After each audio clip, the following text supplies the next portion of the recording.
वाटेकर. पहिलाच बॉल, पहिल्याच बॉलवरती खेळलाय फटका आणि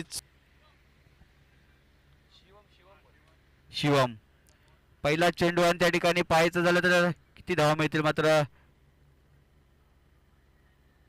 वर्णी लागली आहे हरिया 11 प्रबल या संघाच्या माध्यमातून. आणि यावेळेला रोहित खरात यांच्या बॅटमधनं एक चांगली त्या ठिकाणी फटकेबाजी चालू आहे. महेश सुद्धा चांगली फटकेबाजी करतायत. तर दुसऱ्या बाजूला पाहायचं झालं तर रोहित खरात सुद्धा चांगली फटकेबाजी करतायत. दोन्ही फलंदाज फटकं बाकी आहेत या इनिंग मधील.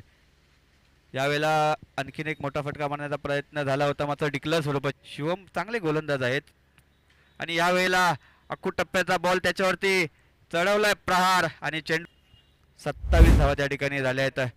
28 धावा दोन षटकांच्या समाप्तीनंतर 14च्या सरासरीने मात्र धावसंख्या झाली ती 28.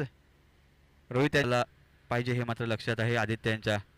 यावेळेला चाबूक शॉट अगदी आहे आणि रोहित यांच्या बॅटमध्ये एक सुंदर आणि डोळ्याचं पापणं फेडणाराच षटकार येतोय आणि या ठिकाणी अर्धशतक त्या ठिकाणी श्री काळेश्वरी महाबळेश्वर. 78 धावा झाल्या आहेत. शेवटचा चेंडू या षटकातील आणि शेवटच्या चेंडूवरती दिशा चुकली आणि चुकीला 85 धावांचं आव्हान दिलंय ते रिया 11 प्रभादेवी या संघाला.